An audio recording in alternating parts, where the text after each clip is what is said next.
In the world of content creation, the algorithm is a term that's often thrown around with a mix of fear and frustration. It's frequently used as an excuse for why certain creators aren't growing as fast as they'd like. In today's video, we're going to flip that narrative and show you how to turn the algorithm into a powerful tool that can skyrocket the growth of your content on all the major platforms.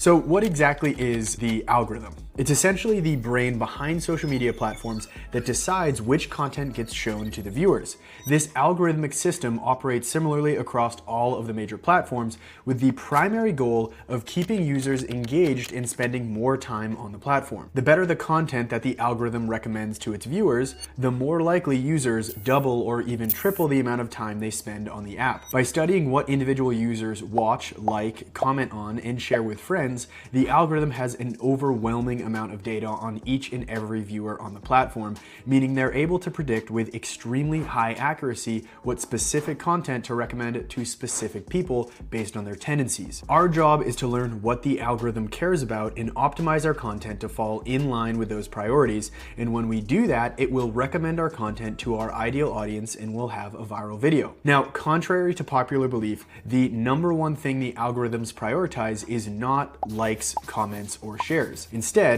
and this is extremely important to always remember, the algorithm primarily cares about watch time. When a viewer watches a video for a significant portion of its duration or even re-watches it, that signals to the algorithm that the content is engaging and worth promoting to a wider audience. And this right here is what we're going to spend the majority of this program focusing on. How do we hook the viewer to watch in the first place, and then how do we retain them to watch our entire video or re-watch it? Now, why does watch time matter so much? Well, it all comes down to the platform's bottom line. The platforms like TikTok or Instagram, they all make their revenue from ads, and the content with higher watch times means more time spent on the platform, resulting in more ad views, which translates to higher profits for the platforms. While engagement metrics like likes and comments are still important and considered by the algorithm, they don't directly contribute to the platform's financial success in the same way that watch time does. Also, keep in mind, most social media users are passive viewers. Only 10 to 30% of total viewers of a video will hit that like, comment, or share button. So realistically,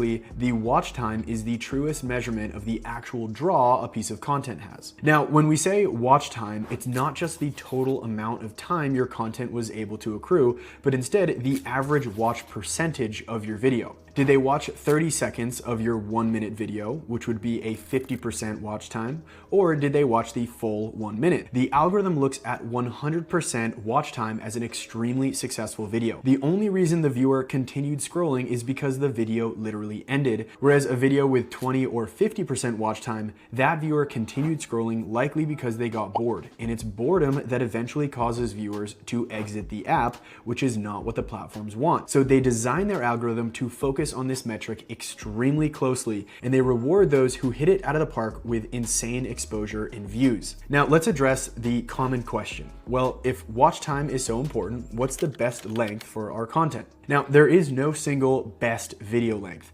Instead, I'd have to say the best length is the longest your video can be, where it's still optimized for as close to 100% watch time as possible. When the algorithm sees that, they will blast your content out to huge numbers of people that don't follow you. Okay, so now you know what the algorithm cares about. What does it actually look like when we post? How does the recommendation system work? Let's walk through a specific example using a brand new electronic music account. So we've got 0 followers here, and we're about to post our first Instagram reel. And remember, this process works the same on TikTok, YouTube Shorts, Facebook, all that stuff. As soon as we hit post, the algorithm will start analyzing our video, the caption, any hashtags we used, all aspects of it, and it will recommend this video to a very small subset of accounts on the platform that it believes show a tendency to like the style of content that we just posted. So if you uploaded a reel about fishing, for example, the algorithm will see that and recommend your reel to a very small community of creators who tend to like fishing content. This is testing phase number 1. If these few accounts our content gets shown to get hooked and watch a higher percentage of our video, the algorithm looks at that as extremely favorable. It will then graduate this video into testing phase number 2, where it finds a larger subset of accounts that again tend to like this style of content. Again, if this new subset also shows positive watch percentage, the testing process continues, recommending our video to larger and broader audiences. It's a chain reaction series of events that can literally result in a multiple million view video on a brand new account. Now, on the flip side, if our video has a terrible hook, it's not optimized for watch time, and no one stops and watches in the first round of testing, that video is likely dead in its tracks. Why would the algorithm continue recommending this video when they have thousands of other successful posts that they could serve viewers, or even other new posts that are in need of testing? This is why hooking our viewers and optimizing for watch time is so freaking important. If you can't do those two things, your post will be seen by no one. And don't worry, by the end of this course, you will be a master at the psychology of stopping people in their tracks and keeping them retained throughout your entire video. This also brings us to one of the most important mindset shifts that you need to make as a relatively new, undiscovered creator. In order to succeed, you need to hook and retain complete strangers on the internet,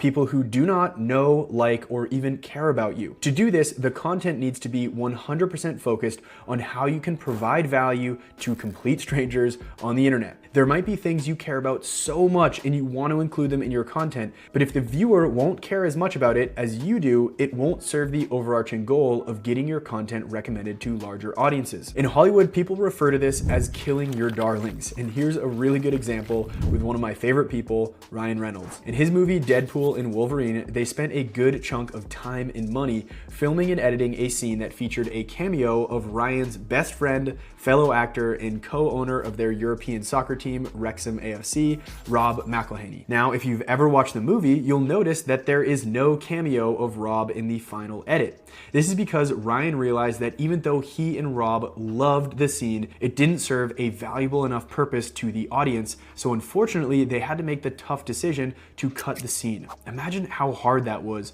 for Ryan cutting out his best friend from his movie. This has to apply to your content as well. You might have things you really want to talk about or show in your content, but if strangers on the internet won't care about it, you have to kill your darlings. There's a time and place for passion projects, but when the goal is growth and using the algorithm to your advantage, that time is not right now. Other than that, you are now an expert at the algorithm. Thank you so much for watching, and I will see you in the next one.